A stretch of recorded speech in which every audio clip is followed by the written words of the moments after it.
Putting feathers in there with this avocado tree.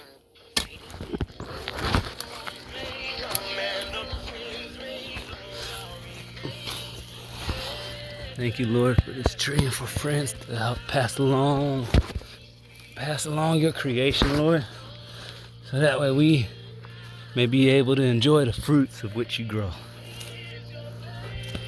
Thank you, Father, for these days.